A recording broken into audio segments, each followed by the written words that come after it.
saya Meverkoi NIM 101 2021 0118. Saya dari kelas F semester 3 Prodi Pendidikan Agama Kristen. Saya mahasiswa dari Institut Agama Kristen Negeri Kupang. Di sini saya akan menceritakan tentang tokoh Nehemia. Tokoh Nehemia disebut 14 kali dari Nehemia pasal 1 sampai pasal 13. Pada pasal 1 dengan perikopnya menceritakan tentang doa Nehemia bagi Israel. Pada ayat 1 menceritakan tentang riwayat Nehemia bin Hakalia pada bulan Kisleo ke-20 ketika Nehemia ada di Parisusan, datanglah Hanani, salah seorang dari saudara-saudara Nehemia dengan beberapa orang dari Yehuda. Dan Nehemia menanyakan mereka tentang orang-orang Yahudi yang terluput, yang terhindar dari penawanan, dan tentang Yerusalem. Pada ayat ketiga berkata kepada Nehemia, katanya orang-orang yang masih tinggal di daerah sana yang terhindar dari penawanan ada dalam kesukaran besar dan ada dalam keadaan tercela. Pada ayat 4 berkata, ketika Nehemia mendengar berita itu, duduklah Nehemia menangis dan berkabung selama beberapa hari. Dan Nehemia berpuasa dan berdoa ke hadirat Allah semesta langit dan berkata, ya Tuhan, Allah semesta langit, ya Tuhan, Allah semesta langit, Allah yang maha besar dan dahsyat, yang berpegang pada perjanjian dan kasih kepadanya dan tetap mengikuti perintah-perintahnya. Pada pasal 2 dengan perikopnya menceritakan tentang Nehemia. Nehemia diutus ke Yerusalem. Pada pasal 2 ayat 1 menceritakan pada bulan Nisan tahun ke-20 pemerintahan Raja Artasasta ketika menjadi tugas Nehemia untuk menyediakan anggur. Nehemia mengangkat anggur dan menyampaikan kepada raja, karena aku kelihatan sedih yang memang belum pernah terjadi di hadapan raja. Pada pasal 2 ayat 2 menceritakan bahwa bertanyalah raja kepada Nehemia, mengapa mukamu muram walaupun engkau tidak sakit? Engkau tentu sedih hati.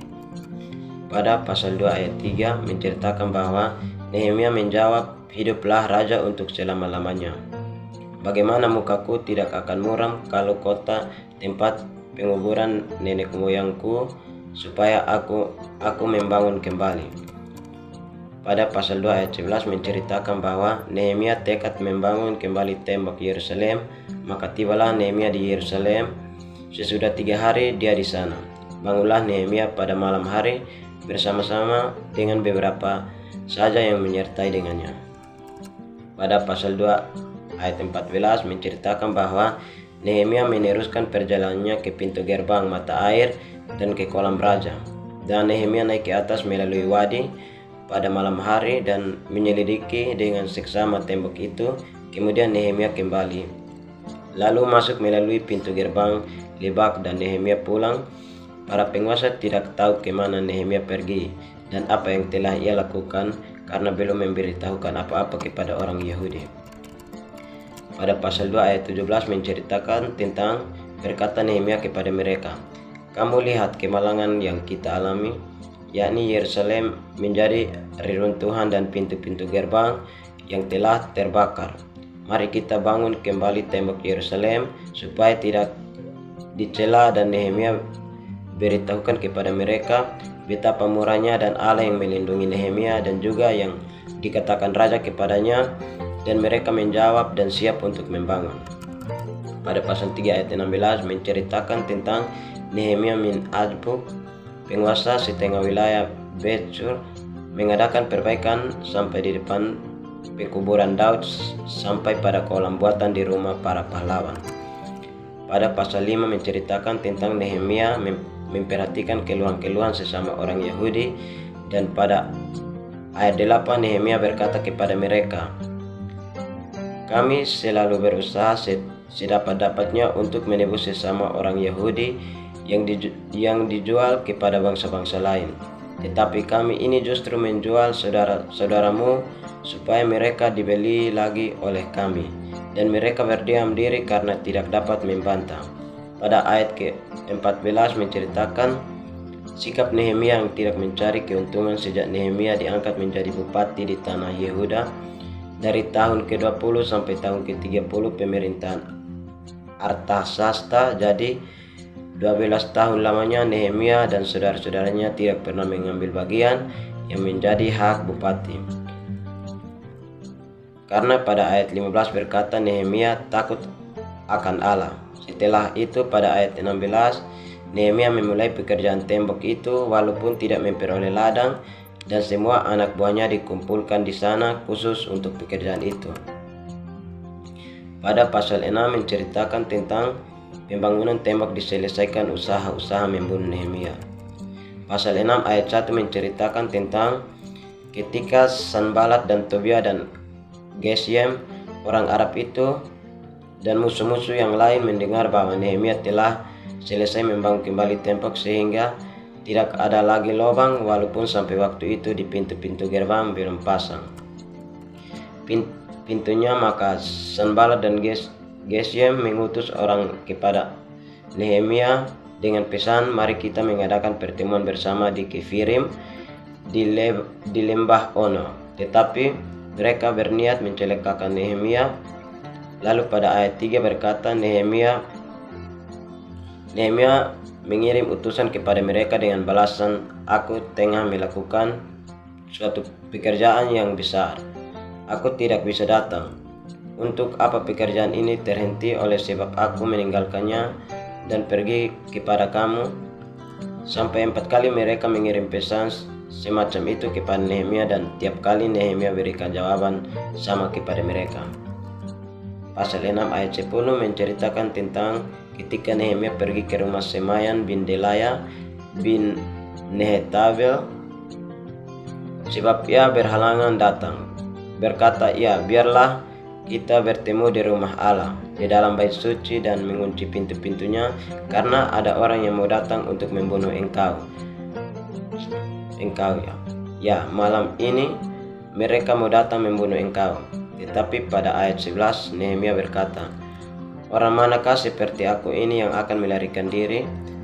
Orang manakah seperti ini dapat memasuki bait suci dan tinggal hidup? Aku tidak pergi, karena Nehemia ketahui benar bahwa Allah tidak mengutuk dia. Ayat 13 berkata, untuk ini ia disuap supaya Nehemia menjadi takut, lalu berbuat demikian sehingga Nehemia berdosa. Dengan demikian mereka mempunyai kesempatan untuk membusukkan nama Nehemia sehingga dapat mencela Nehemia. Pada pasal 6 ayat 15 berkata, maka selesailah tembok itu pada tanggal 25 bulan Elul dalam waktu 52 hari.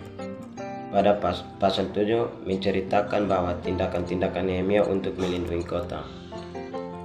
Pasal 7 ayat 1 menceritakan bahwa setelah tembok selesai dibangun, Nehemia memasang pintu-pintu. Lalu diangkatlah penunggu-penunggu pintu gerbang, para penyanyi dan orang-orang Lewi. Pasal 7 ayat 2 menceritakan tentang pengawasan atas Yerusalem. Nehemia serahkan kepada Hanani saudaranya dan kepada Hananya panglima benteng, karena dia seorang yang dapat dipercayai dan ditakut akan Allah lebih daripada orang lain. Pasal 7 ayat 7 menceritakan tentang daftar orang-orang yang kembali dari pembuangan, salah satunya bersama dengan Nehemia. Pada pasal 8 ayat 10 menceritakan tentang Nehemia, yaitu kepada daerah itu dengan iman Ezra, ahli kitab itu, dan orang-orang Lewi yang mengajarkan orang-orang itu, berkata kepada mereka semuanya, hari ini adalah kudus bagi Tuhan Allahmu. Jangan kamu berduka cita dan menangis, karena semua orang itu menangis ketika mendengar kalimat-kalimat Taurat itu.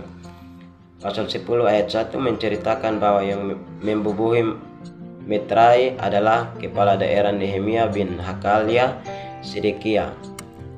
Pasal 12 ayat 26 menceritakan tentang mereka itu hidup pada zaman Yoyakim bin Yosua bin Yosadak dan pada zaman Bupati Nehemia dan Imam Ezra ahli kitab itu. Pasal 13 menceritakan tentang Nehemia kepada hukum. Pasal 13 ayat 1 menceritakan pada masa itu bagian-bagian daripada kitab Musa dibacakan dengan didengar oleh rakyat. Didapati tertulis dalam kitab itu bahwa orang Amon, orang Moab tidak boleh masuk jemaah Allah selamanya. Pada pasal 3 ayat 16 menceritakan bahwa ketika peristiwa itu terjadi, Nehemia tidak ada di Yerusalem karena pada tahun ke-32 pemerintah Artasasta, Raja Babel, Nehemia pergi menghadap raja. Tetapi sesudah beberapa waktu Nehemia minta izin dari raja untuk pergi.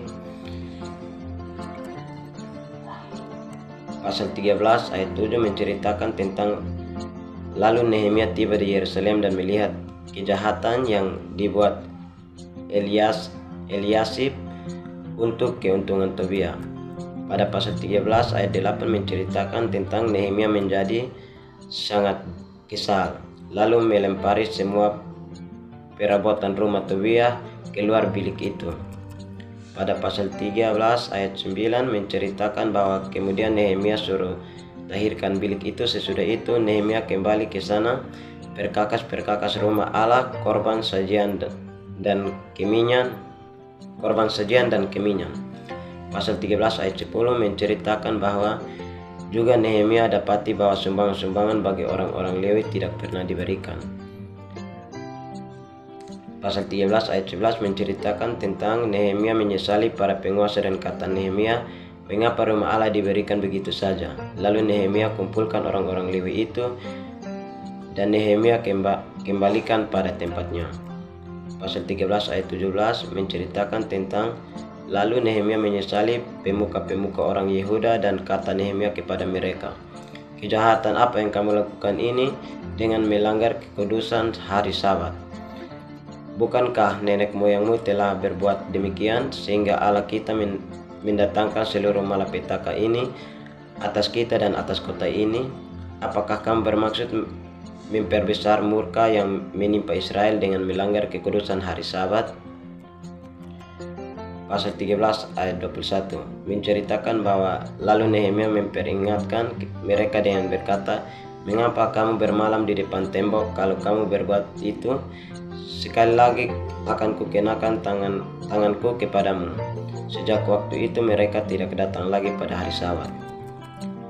Pasal 13 ayat 22 menceritakan tentang Nehemia menyuruh orang-orang Lewi mentahirkan dirinya dan datang menjaga pintu-pintu gerbang untuk menguduskan hari Sabat.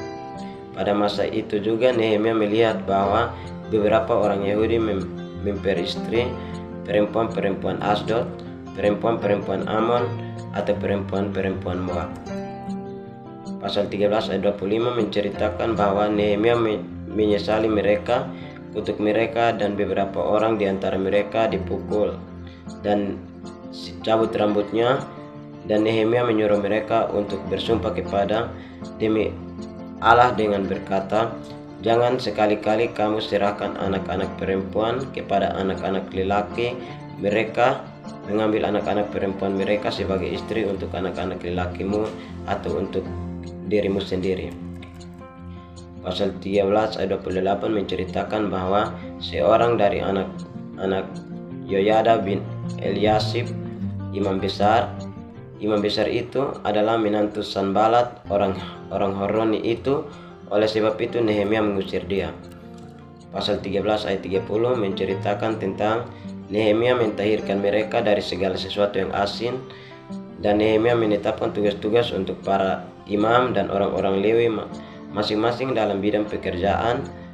Dan pada ayat 31 Nehemia menetapkan suatu cara untuk menyediakan kayu api pada waktu-waktu tertentu dan untuk hasil-hasil yang pertama. Makna cerita yang pertama, kelebihan untuk diri sendiri. Makna cerita, kelebihan untuk diri sendiri, keluarga, sekolah, dan gereja. Makna cerita dari kitab Nehemia pasal 1 sampai 13 yaitu kelebihan untuk diri sendiri, untuk keluarga, sekolah, dan gereja. Yang pertama yaitu berani dan tegas menaati hukum Allah. Yang kedua, melakukan segala sesuatu harus berdoa dan meminta izin dari Allah supaya Allah mengabulkannya. Terdapat dalam kitab Nehemia pasal 2 ayat 1-20 tentang Nehemia diutus ke Yerusalem dan tekad Nehemia untuk membangun kembali Yerusalem. Yang ketiga, memelihara hubungan dengan Allah. Terdapat dalam kitab Nehemia pasal 4 ayat 1-23 tentang kewaspadaan Nehemia terhadap orang-orang yang menentang pembangunan. Yang keempat, menjadi teladan kesetiaan dan ketekunan. Terdapat dalam kitab Nehemia pasal 5 ayat 1-19 tentang Nehemia memperhatikan keluhan-keluhan sesama orang-orang Yahudi dan sikap Nehemia yang tidak mencari keuntungan. Kekurangan dari kitab Nehemia pasal 1 sampai pasal 13 yaitu Nehemia mudah kesal dan mudah marah. Terdapat dalam kitab Nehemia pasal 13 ayat 8.